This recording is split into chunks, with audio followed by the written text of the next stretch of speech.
பேராண்டி நம்ம என்னைக்கு தான் பேராண்டி நம்மளும் உழைச்சி பங்களா மாதிரி வீடெல்லாம் கட்ட போகிறோம். எனக்கு ஆசையாக இருக்குது பேராண்டி. நல்லா பங்களா மாதிரி வீட்டை கட்டி உன்னைய கல்யாணம் பண்ணி வச்சு பார்க்கணும் எனக்கும் ஆசையாக இருக்குது பேராண்டியே.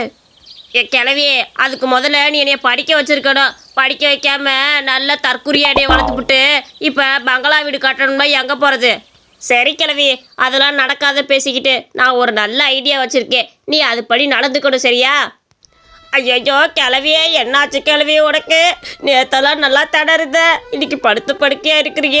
இப்படி அடத்திக்கிட்டு கிடந்தா என் மனசு என்ன பாடுபடும். யாராவது பக்கத்தில் இருக்கிறவங்க வாங்களே, கூப்பிட்றதுல எவ்வளவு வராளான்னு பாரு. ஏங்க வாங்குங்க. கருவாயா என்னாச்சு? எதுக்காக அப்படி கத்திக்கிட்டு இருக்க? என்னாச்சு உங்க பாட்டிக்கு? ஐயோ என்ன படுத்து படுக்கையா கிடக்குறாங்க, இறந்து போயிட்டாங்களா? ஐயோ இல்லைக்கா, கொஞ்சம் கம்மல் இருங்க. அக்கா என் பாட்டி நேரத்தெல்லாம் நல்லா தாக்கா இருந்துச்சு. இன்னைக்கு ரொம்ப முடியல, படுத்த படுக்கையாயிருச்சு. எனக்கு என்னவோ இன்னைக்கோட என் பாட்டி முடிஞ்சு போயிருமோன்னு தோணுது. ரொம்ப அடத்திக்கிட்டு கிடக்குது, பார்க்கவே கஷ்டமா இருக்குதுக்கா. பாட்டியே எனக்கு நீ மட்டும் தானே இருந்த பாட்டியே, நீயே போயிட்டு நான் என்ன பாட்டியும் பண்ண முடியும்? பாட்டியே பாட்டியே. ஐயோ பச்சைமா பாட்டிக்கா அந்த நிலைமை? பாவம் நல்லா ஜங்கு ஜங்குன்னு ஆடிக்கிட்டு கிடக்கும். இப்போ எப்படி கிடக்குது பாரு. சரி தள்ளு தம்பி, போய் பார்த்துட்டு வரோம். பச்சைமா பாட்டி, பச்சைமா பாட்டி, நான் தான் பக்கத்து வீட்டுக்காரி வந்திருக்கேன் பாட்டி, எந்திரிச்சு பாரு. எந்திரிச்சு உட்காருங்க பச்சைம்மா. நாங்கள்லாம் வந்திருக்கிறோம்ல, எங்கள் கூட பேசுங்க. எப்போது தரன்னு பேசிக்கிட்டே தானே இருப்பீங்க. இப்போ படுத்த படுக்கையாவில் இருக்கீங்க, எந்திரிங்க. பேராண்டியா பேராண்டியா பேராண்டியா, எங்கே போன பேராண்டியா? பக்கத்தில் வா பேராண்டியா பேராண்டியா. கருவாயா, பாட்டியே இப்படி பதறிட்டு இருக்காங்க, என்னாச்சுன்னு போய் பாரு கருவாயா. அது ஒன்றும் இல்லை, சுற்றி நின்று பார்க்கறதுனால சுடுகாடுன்னு நினச்சிட்டாங்க போல. சரி சரி தள்ளுங்க, நான் போய் சொல்கிறேன் என்னன்னு. பாட்டியே உன்னை சுடுகாட்டுக்கெல்லாம் எடுத்துகிட்டு போல, வீட்டில் உயிரோட தான் இருக்கிற, நீ கவலைப்படாத. நாங்கள்லாம் உன்னை சுற்றி நின்றுக்கிட்டு இருக்கிறோம், நீ எந்திரிச்சிரு பாட்டி எப்படியாச்சும். ஓ பேராண்டியை விட்டுவிட்டு நீ மட்டும் தனியாக போகணுன்னு நினைக்கிறிய பாட்டியே? பார்த்தீங்களாக்கா என் பாட்டி எப்படி நிலமையில கிடக்குறாங்கன்னு? அவங்கள பார்க்கவே மனசு கஷ்டமாக இருக்குது. ஏக்கா பேசாட்டு பழம் ஏதாவது வாங்கி கொடுத்துருவோமா பச்சையம்மா பாட்டிக்கு? பாவம் அவங்களால ரொம்ப முடியல போல. பச்சையம்மா பாட்டிக்கு பழத்தை வாங்கி கொடுத்துருவோம், என்ன சொல்கிறீங்க? சும்மா ரீ, இதுக்கு மேலே அது பொழைக்கிற மாதிரியா இருக்குது. எனக்கு என்னமோ அது இன்னைக்கு நைட்டே போய் சேர்ந்தாலும் சேர்ந்துரும்னு நினைக்கிறேன். அதனால காசாக கையில் வச்சு கொடுத்துக்குவோம். கருவாயனுக்கு தூக்கி போகிறதுக்காவது கொஞ்சம் பணம் இருக்கணும்ல. அவனே ஒரு வெத்து வேஸ்ட்டு ஒன்றும் கையில் வச்சுருக்க மாட்டான், அடித்து தான் பொழைச்சி தின்னுக்கிட்டு இருக்கியான். அதனால கையிலே பணத்தை வச்சு கொடுத்துக்கோண்டி, என்ன சொல்கிற? ஏக்கா ஏக்கா, நீங்கள் ஏதாவது பண்ணுற மாதிரி இருந்தால் கையிலே பணத்தை வச்சு கொடுத்துருக்கக்கா. பழகிலத்தை வாங்கிட்டு வந்து கொடுத்துடாதீங்க. என் பாட்டி சாப்பிட்ற நிலைமையிலையா இருக்குது. பணத்தை வச்சு கொடுத்தாவது மருத்துவ சொல்லுக்கு நாங்கள் பயன்படுத்திக்குவோம். அதனால கையில் பணத்தையே வச்சு கொடுத்துருக்கக்கா. பழத்தை இது வாங்கிட்டு வந்து கொடுத்துடாதீங்க.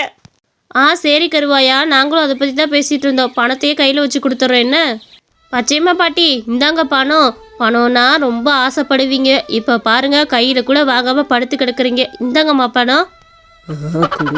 குடு.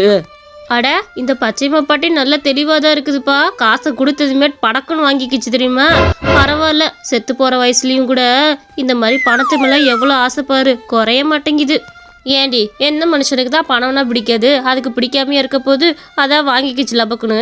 சரி கருவாயா, நாங்கள் எல்லாத்தையும் பண்ணி முடிச்சிட்டோம், நாங்கள் போகிறோம். நீ நல்லா பார்த்துக்க பாட்டி, என்ன ஏதாவது ஒன்றா கூப்பிடு. இந்த நன்றியை நான் என்னைக்கும் மறக்க மாட்டேக்கா. ரொம்ப ரொம்ப நன்றிக்கா நீங்கள் வந்து பார்த்ததுக்கு. என் பாட்டி என்ன நான் பார்த்துக்கிறேக்கா, நீங்கள் போயிட்டு வாங்க. கிளவியே அவளுக்கெல்லாம் போயிட்டாளுங்க, எந்திரிச்சு உக்காரு. எப்பா ஒரு நடிக்கிறதுக்குள்ளே போதும் ஆகி போயிடுது. உன்னை யார் பழத்தை லபக்குன்னு வாங்கி வைக்க சொல்லுது? முடியாமல் கிடைக்கிற நீ அப்பெல்லாம் வாங்கக்கூடாதுல்ல. நானாவது வாங்கி வச்சுருந்துருப்பேன். இல்லை லூசு கிளவியை கண்டுபிடிச்சிருந்தாளுக்குன்னா அவ்வளோதான். பேராண்டியா அவளுக்கு போயிட்டாளுங்களா? ஐயோயோ சாமியே, என்னால் முடியல பேராண்டி. தலை வேற அப்போ வந்து பேர் கடிச்சிக்கிட்டே கிடக்குது. நான் எப்படா சொரியுதுன்னு பார்த்துக்கிட்டே இருந்தேன். அவளுகளும் நகர மாட்டேங்கிறாளுங்க. எப்பா இப்போதான் பேராண்டி ஃப்ரீயாக இருக்குது. எப்படி அந்த நாடகத்தில் நடிக்கிறவங்களா நடிக்கிறாளுகளோ தெரியலப்பா. பேராண்டி நல்ல வேலை பேராண்டி, நீ நல்ல ஐடியாவை கொடுத்த. நல்ல வேலை இவ்வளோ காசு வந்துச்சு, இல்லைன்னா நமக்கு எந்த காசுமே இருந்திருக்காதுல்ல. சரி சரி கிளவியே வா, வெளியே போய் ஒரு நல்ல ஹோட்டலாக பார்த்து உட்காந்து சாப்பிட்டுட்டு வருவோம். பேராண்டியே நான் மட்டும் இப்போ வெளியே வந்தேன்னு வச்சுக்க, என் தலைமுடியாக ஆஞ்சு பிடுவாளுங்க பார்த்துக்க. நீ சாப்பிட்டுட்டு ஏதாவது ஒன்று வாங்கிட்டு வா பேராண்டி போ.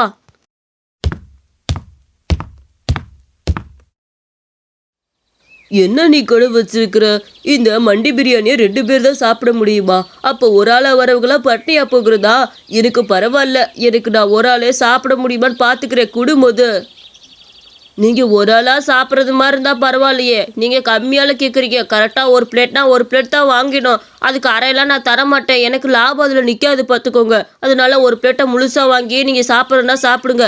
இல்லைன்னா இன்னொரு ஆளை பிடிங்க. நீங்கள் 2 பேரும் ஒன்றா உட்காந்து இந்த மண்டி பிரியாணியை சாப்பிடுங்க. சாப்பிட்டு முடிச்சதுமே ஆளுக்கு பாதி பாதி காசு போட்டு கொடுத்துட்டு போங்க. இந்த சைடு தான் நிறைய பேர் வருவாங்க. யாரையாச்சும் கூப்பிட்டு கேளுங்க. என்ன வெள்ளையண்ணே, நீ எதுக்குண்ணே கவலைப்படுற? நான் இருக்கிறேன்ல. நம்ம 2 பேரும் ஒன்றா சேர்ந்து இந்த மண்டி பிரியாணி சாப்பிடுவோம். என்ன சாப்பிட்டுட்டு நீ பாதி காசு கொடு, நான் பாதி காசு கொடுக்குறேன். அவ்வளவுதானே விஷயம்.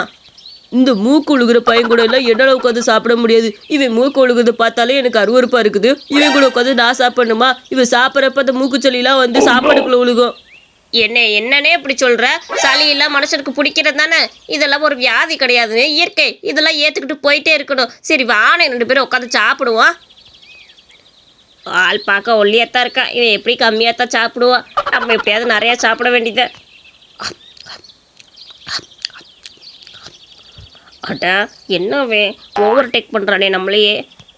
ஏப்பா கருவாயா, கொஞ்சம் மெதுவாக சாப்பிடுப்பா. நான் கொஞ்சம் சாப்பிட வேணாமா? நான் சாப்பிட்டு முடிக்கிறதுக்குள்ளே முக்கால்வாசியே சாப்பிட்டு முடிக்க போகிறேன். கொஞ்சம் மெதுவாக சாப்பிடு. நானும் கொஞ்சம் சாப்பிட வேணாமா?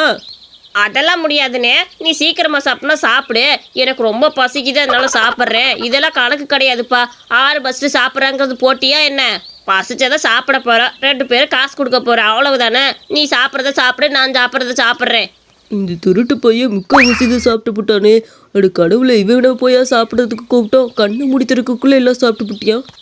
ஐயோ, எனக்கு அவசரமாக பாத்ரூம் வருதுனே. கொஞ்ச நேரம் பார்த்துக்க வந்துடுறேன். என்ன வெள்ளையனே, இதே இடத்துல ஒரு 2 நிமிஷம் உட்காரு. பாத்ரூம் மட்டும் போயிட்டு வந்துடுறேன். என் குண்டானே பாத்ரூம் பின்னாடி தானே வச்சிருக்கிற, போயிட்டு வந்துடுறேன். 2 நிமிஷம் உட்காருனே, வந்துடுறேன். சரி சரி, நான் சாப்பிட்டதுக்கான பில்லை கொடுத்துட்டு அவன் பாத்ரூம் போயிட்டு வந்து இங்கே பில்லை கொடுத்துட்டு போவான். அவன்கிட்டயும் வாங்கிக்க, புரியுதா? நான் கிளம்புறேன். அடே நில்லு. அவன் எங்கே பில்லை கொண்டது கொடுக்க போறியா காணான்ட்டு? அவனே ஒரு பித்தலாட்ட பையன். அவன் வந்து பில்லை கொடுக்குறானாக்கோ. ஒழுங்கா அவன் சாப்பிட்டதுக்கும் நீயே பில்லை கொடுத்துட்டு போடா. யாரை ஏமாத்த பக்கம்? அவன் இந்த சைடே வரமாட்டான் இதுக்கப்புறம். நீ இந்த பில்லை கொடுத்துட்டு போறியா இல்லையா? எடுப்பாவி, அப்போ நான் சாப்பிட உட்கார்றதுக்கு முன்னாடியே ஒரு பித்தலாட்ட பையன் சொல்லியிருந்தா அவன் கூட உட்காந்து சாப்பிட்ருக்க மாட்டேன்டா. எதுக்குடா வாய முடிட்டு இருந்தீங்க? ஆமாம், அப்படி நான் சொல்லியிருந்தேன்னா நீயும் சாப்பிடாம போயிருப்ப. அந்த வியாபாரமே எனக்கு ஆயிருக்காது. அதனால தான் நான் எதுவுமே பேசாமல் இருந்தேன். எனக்கு தெரியாது, கொடு. இவனால எனக்கு எவ்வளோ காசு நஷ்டம் வச்சு. ஏப்பா என்ன மண்டி பிரியாணி போட்டு வச்சிருக்கிற? எனக்கு மண்டி பிரியாணியை ரொம்ப பிடிக்கும் பார்த்துக்க. எனக்கு ஒரு தட்டை எடுத்துகிட்டு வாப்பா. எனக்கு மட்டும் அளவாக கொடு. அப்படின்னா தான் நான் சாப்பிட முடியும் பார்த்துக்க. இல்லைம்மா, இதில் அளவாலாம் கொடுக்க மாட்டேன். ஒரு தட்டு 1000 ரூபானா 1000 ரூபா தான். அதனால முழுசாக தான் வாங்க முடியும். அறதெல்லாம் நான் தரமாட்டேன். எனக்கு சரியாக அதில் லாபம் நிற்காது. அதனால ஒரு பிளேட் முழுசாக வாங்கினா வாங்க. அதான் பின்னாடி கருவாயன் கூட நிற்கிறான். அவன் கூட வேணால் சேர்த்து சாப்பிடுங்க. 2 பேரும் ஆளு கொஞ்சம் கொஞ்சம் காசை கொடுங்க. ஏல அவன் கூடலாம் நல்லா உட்காந்து சாப்பிட முடியாதுல்ல. அது சரியான குள்ளு பிடிச்ச பையில என்னென்ன பண்ணுவியான்னு தெரியுமா? அவன் கூட எப்படிலாம் நான் உட்காந்து சாப்பிட்றது? முன்னாடி அப்படி இருந்தாம்மா, இப்போல்லாம் நல்ல பையனாக தானே இருக்கிறான். பார்த்திங்களா, ட்ரெஸ் எல்லாம் மாட்டி நீட்டாக இருக்கிறான் பாருங்க. அதனால அவன் கூட நீங்கள் தாராளமாக உட்காந்து சாப்பிட்லாம். பாட்டியே, ஏன் பாட்டி என் கூட உட்காந்து சாப்பிட மாட்டேங்கிறேன்? நான் உனக்கு அப்படி என்ன வஞ்சகம் பண்ண பாட்டியே? நீனா எனக்கு ரொம்ப பிடிக்கும் தெரியுமா? நீ எவ்வளோ திட்டினாலும் நான் அதை ஏற்றுக்கிட்டே ஓட்ட. எப்போ சகஜமாக தானே பேசுகிறேன். ஓட்ட பேசாமல் போயிருக்கேனா? கருவாயா, சேரில் அழுவாத. நான் உன் கூட உட்காந்து சாப்பிட்றேன்னு. ஆனால் சாப்பிட்டுட்டு நீ பாதி காசு நான் பாதி காசு கொடுக்கணும். பாதியில் எழுந்துச்சு போயிடக்கூடாதுல. என்ன பாட்டி இப்படி சொல்லிட்ட? நான் போய் பாதியில் எழுந்திரிச்சு போவேனா? உனக்கு என்னைக்கு நான் நம்பிக்கை துரோகம் பண்ண மாட்டேன். வா உட்காந்து சாப்பிட்லாம். என்ன இந்த கிளவி கண்ணை முடிக்கி தின்னுக்கிட்டு இருக்கு? லூஸாக இருக்கும் போல. அட்ட இந்த கிளவி என்ன கண்ணை முடிக்கிட்டு இந்த முங்குது சாப்பாட்ட? பயங்கரமான ஆளாக இருக்கிறா போல. நான் கூட சும்மா சாதாரணமாக சாப்பிட பார்த்தா நல்லா வச்சு அமுக்கிக்கிட்டு இருக்காளே. பாட்டியே, என்ன பாட்டி இது? லூசுத்தனமாக கண்ணை முடிக்கிட்டே தின்னுக்கிட்டு இருக்கிற. கண்ணை திறந்துட்டு தின்னு பாட்டியே. ஏழு, எனக்கு சாப்பிட்றப்ப இப்படித்தால பழக்கம். நல்லா கண்ணை மூடித்தான் சாப்பிடுவேல. அதனால நீ கண்டுக்காது. நீ சாப்பிட்ற வேலையை மட்டும் பாரு. அப்படியா பாட்டி? எனக்கு இத்தனை நாள் தெரியாம போச்சு. சரி சரி பாட்டி, எனக்கும் வசதியாக தான் இருக்கும். நீ சாப்பிடு. என்ன அப்படியே எதிர்த்து எஸ்ஆயிர வேண்டியதான். ஏல குண்டா, இங்கே ஒரு கருவாயன் கூட கொஞ்சம் சாப்பிட்டுட்டு இருந்தால என்னல ஆச்சு? அவன் பாதியிலே காணா போயிட்டியா? இது காசை கீசை கொடுத்துட்டு போயிட்டானு என்ன? அவன் எங்க காசை கொடுத்தான்? நீ நல்லா கண்ணை மூடிட்டு நச்சுக்கு திங்கும் போதே அவன் அந்த இடத்த விட்டு கிளம்பி போயிட்டியான். நீயும் லூசுத்தனமா அதை கூட பார்க்காம உட்காந்து தின்னுக்கிட்டு கிடக்குற.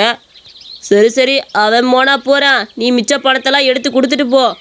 இல்லை என்னெல்லாம் நியாயம் இது? அவன் தானே பாதி சாப்பிட்டியா? நான் எதுக்குள்ள முழு காசையும் கொடுக்கணும்? அவங்ககிட்ட வந்தால் பாதி காசு வாங்கிக்கல. நான் போயிட்டு வரேன். என்னோட காசை மட்டும் கொடுத்துட்டு என்ன? என்னை பார்த்தா உனக்கு பைத்தியக்கார மாதிரி இருக்கா? அவன் என்னைக்கு இந்த சைடு வருது, என்னைக்கு என் காசை வாங்குறது? இன்னைக்கெல்லாம் தெரியாதுப்பா. நீ என் காசை கொடுத்துட்டு போறியா இல்லையாப்ப? இந்த கருவாய் பையன் நமக்கு செலவு தூரத்தில் இருக்கிறியா? நான் அப்பயே சொன்னேன், இந்த கடைக்காரை குண்டை கேட்டு தொலைஞ்சானே. பரவாயில்ல, இந்த கருவாயை தின்னாலும் நமக்கு கொஞ்சம் லாபமாக தான் அமையுதுப்பா. அதனால இவனையும் லாபத்துக்கு வச்சுக்க வேண்டியதே. ஏடியே தண்ணி பிடிச்சது போதண்டியே, எனக்கு ஒரு குடத்தை விடுங்கடியே. அப்போ வந்து நீங்களே வச்சுக்கிட்டு இருக்கீங்க, நான் ஒரு குடத்தை பிடிச்சிக்கணுண்டியே. ஏ கிளவி, என்ன நீ சாக கடந்த இப்போ எந்திரிச்சு நின்றுக்கிட்டு இருக்கிற? இவங்களெல்லாம் பைத்தியமாக்குறியா? என்ன நேற்று நைட்டோட உன்னோட வாழ்க்கை முடிஞ்சு போயிடலன்னு நினச்சி இப்போ எப்படி கிளவி வந்த? ஐயோ போச்சு, நம்ம காசெல்லாம் வீணாக போச்சு. இந்த கிளவி செத்து போயிடும்ட்டு இந்த கிளவி கையில் காசு வச்சு கொடுத்தா இது நல்லா குத்துக்கல் மாதிரி எந்திரிச்சு நின்றுட்டுருக்கு. ஏன்டி நீங்களாம் காசை கையில் வச்சு கொடுத்துட்டா நான் செத்து போயிடணுமாடியே? உடம்பு கொஞ்சம் சரியில்லாமல் தான் இருந்துச்சு, இப்போ கொஞ்சம் நல்லா இருக்கு, எந்திரிச்சு நிற்கிறேன். இதில் என்னடி இருக்குது? நீங்கள் கையில் வச்சு கொடுத்த காசு உடனே நான் செத்து போயிடணுமாடியே? நம்ம உயிரோட இருக்கதே இவங்களுக்கு பிடிக்காது போலையே. சீக்கிரம் எப்படா கொல்ல பார்க்கலாம் தான் நினச்சிக்கிட்டு இருக்காளுங்க போல. இந்த பச்சை மண்ணு 100 வருஷத்துக்கு கூட இருப்பா பார்த்துக்க. நான் தான் அப்போவே சொன்னேன்ல, இந்த திருட்டு கிழவி சரியான கிழவின்னு. இந்த கருவாய் பையனும் இதுவும் போட்ட ட்ராமாவாக தான் இருக்கும் நம்மக்கிட்ட காசை வாங்குறதுக்கு. ஏன் கிழவி, எங்கள் காசுலாம் திருப்பி கொடு. நீ தான் குத்துக்கல் மாதிரி எந்திரிச்சு நிற்கிறீல்ல. இந்த வாரங்கடியே என்கிட்ட காசு கொடுத்து போட்டிங்கன்னா அது உண்டியலுக்குள்ளே போட்டதுக்கு சமம் பார்த்துக்க. திருப்பிலாம் வாங்க முடியாது பார்த்துக்க. நீங்கள் கேட்டாலும் கொடுக்கறதுக்கு ஒன்றும் கிடையாது. நான் ஆல்ரெடி செலவழிச்சு விட்டேன். வந்து சரியான கிழவியாக இருக்குது. நம்ம பாரு எப்படி முட்டாளாக இருந்துருக்கணுச்சா. என்னப்பா சொல்கிற? மண்டி பிரியாணி 2 பேர் தான் சாப்பிட முடியுமா? ஏன் ஒரு ஆள் சாப்பிட முடியாதோ? ஏ சிங்க, அதுக்கு தான் நான் இருக்கிறேன்ல. ஏன் கூட வா, 2 பேரும் உட்காந்து மண்டி பிரியாணி சாப்பிடுவோம். என்ன சொல்கிற? நீ பாதி காசு கொடு சிங்க, நான் பாதி காசு கொடுக்குறேன். ஆகா, இவன் சரியான குறும்புக்காரன்ல சொன்னாங்க ஊருக்குள்ள. ஒருவேளை சாப்பிட்டுட்டு நம்ம தலையில் பில்லை கட்டி விட்டு போப்பானா? நடக்குமா இந்த சிங்கிக்கிட்ட? இருறா வரேன். இந்த கருவாய பையனுக்கு கேட்டதெல்லாம் கொடு. பாவம், நான் சாப்பிட்றத விட அவன் சாப்பிட்றதா முக்கியம். அவன் வளர பிள்ளையாச்சே, ஊருக்குள்ளே அவனை பற்றி கேட்டேன். எல்லாம் நல்ல விதமாக சொன்னாங்க. அதனால முதல்ல நீ கருவாயனுக்கு சாப்பிட்றதுல தான் கொடு. அவன் என்னென்ன கேட்குறானோ எல்லாத்தையும் குடியேன. கருவாயா, வேணுங்கிறத நீ வாங்கி சாப்பிடு, கூச்சமே படாத. நான் எனக்குள்ள உட்காந்துருக்கேன், உனக்கான பில்லை நான் கொடுக்குறேன். இன்னைக்கு உன் கூட சேர்ந்து உட்காந்து சாப்பிட்ற மாதிரி இல்லை. சே, என்ன மனுஷன்? இப்படிப்பட்ட மனுஷங்க ஊருக்குள்ள இருக்கிறனால தான் என் மழையே பெய்யுது. எப்பா, நான் கேட்டதெல்லாம் வாங்கி தர்றேன். நல்லா இருக்கணும் அவரு. சரிண்ணே குண்டண்ணே, நான் போயிட்டு வரேன். என்ன சிங்க எனக்கு காசு கொடுத்துருப்பாருன்னு நினைக்கிறேன். நல்ல சிங்கா இருக்காது என்னன்னே, எனக்கு தேவைங்கிறத வாங்கி கொடுத்தாரு. சரிண்ணே, நான் கிளம்புறேன். என்ன எங்கே கிளம்புற? அவன் சிங்கு மண்டையன், அவன் அப்போவே ஓடி போயிட்டான்டா. நீ சாப்பிட்டதுக்கான பில்லை நீ தான் கொடுக்கணும். நீ 2 மண்டி பிரியாணி சாப்பிட்ருக்க. கிட்டத்தட்ட 4 ஆள் சாப்பிட்றத ஒரு ஆளாக தின்றுருக்குற. அதனால இப்போ நீ எவ்வளோ தரணும் தெரியுமா? 2000 ரூபாய் எனக்கு கொடுக்கணும். என்ன குண்டனை சொல்கிற? சிங்கு ஓடி போயிட்டானா? அவன் பெரிய பணக்காரன் பிஸ்தான்லாம் சொல்லிக்கிட்டு இருந்தியா? ஐயோ, அவனை நம்பி வேற 2 மண்டி பிரியாணி தின்னுபுட்டேனே. இப்போ நான் எப்படி காசை கொடுக்க போகிறேன்? கடவுளே, நீ ஏன் இப்படி மாட்ட வைக்கிற? இந்த கதை உங்களுக்கு பிடிச்சிருந்துச்சுன்னா மறக்காமல் நம்ம சேனலை லைக் பண்ணி சப்ஸ்கிரைப் பண்ணிக்கோங்க. இந்த மண்டி பிரியாணி கடையில் மண்டி பிரியாணின்னு என்ன கலர் எழுத்துல எழுதப்பட்டிருந்துச்சுன்னு மறக்காமல் நம்ம கமெண்ட்ஸில் சொல்லுங்கள்.